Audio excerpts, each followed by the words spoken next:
In this Getting Started tutorial, I'm going to demonstrate how to simulate restriction cloning with Genius Prime. I have a file containing the sequence of a bacterial vector, and a file containing the sequence of my gene of interest. The PCR product containing my gene of interest was previously generated with PCR primers, designed with extensions to generate an N-terminal NCO1 site and a C-terminal BAMH1 site. To perform the restriction cloning procedure, I will select my vector backbone and PCR product insert files in the document table. Then I will select cloning from the toolbar at the top and choose restriction cloning. Starting from the top of the restriction cloning window, I can use the drop-down menu to specify my backbone sequence. For my example, this is the PET26B vector.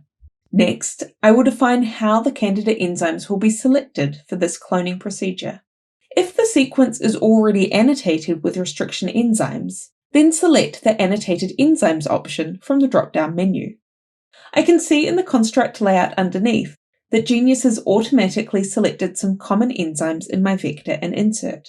However, for this example, I want to use the NCO1 and BAMH1 sites which have previously been added to my PCR product. To choose specific enzymes to use in the cloning procedure, you can use the arrow next to each sequence in the reaction and specify enzymes from the drop-down menu. I'll select BAMH1 as my 5' end enzyme. Notice, when I do this, Genius automatically selects NCO1 as a 3' end enzyme. Instead of using restriction enzymes that are already annotated on the sequences, or if there are no enzymes annotated at all, you can always choose to specify your own enzyme set to use in the analysis. To do this, go to Candidate Enzymes and select Enzyme Set from the drop-down menu. Then use the drop-down menu underneath to specify a candidate set. Click the Choose button to select enzymes of your choice from the new window. If I wanted to add more inserts to this procedure, I could use the Add Inserts option in the bottom right to select another sequence. I can change the order of the inserts by clicking and dragging on the files in the construct layout. But for this example, I'm only going to use a single insert.